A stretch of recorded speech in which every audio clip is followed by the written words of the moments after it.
on to the things that I did really like about this book. The best part of it is what the core of it should be, which is why I don't think, like, it's an abhorrently bad book, which is the romance between Alex and Henry. I love their relationship. It is so good, and it is so sweet, and I love so many of the conversations they have. While I don't like some of the weird stuff Henry says to Alex, I can still really buy into their relationship, and I love to see their relationship develop over time. Honestly, my favorite part of this book is probably Alex. While I have plenty of problems of Alex's representation as a Mexican-American person, as a bisexual main character, he is wonderful. I love his personality. He's always really fun to read.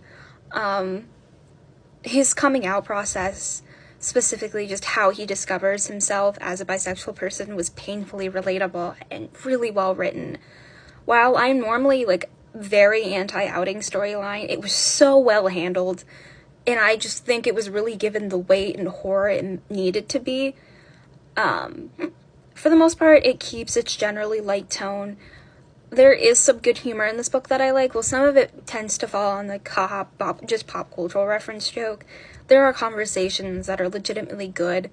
This book actually wrote siblings in a way that didn't offend my senses. In terms of, like, it feels natural and just like, okay, these are two siblings and they are talking to each other as siblings. Well, some of the dialogue was questionable. It still really built that sibling relationship that I was able to buy into. While this really isn't a rivals to lovers book, I think their transition from disliking to each other to actually ending up in a relationship felt pretty natural and well developed, and so that made me happy.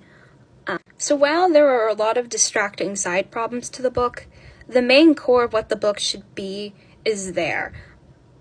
Which is why ultimately I say, if you can kind of go head empty for this book, I think it's a good read.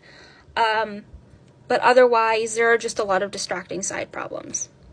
In the next part, I'll have some ultimate reflections on this book and kind of what I've learned through reading Red, White, and Royal Blue.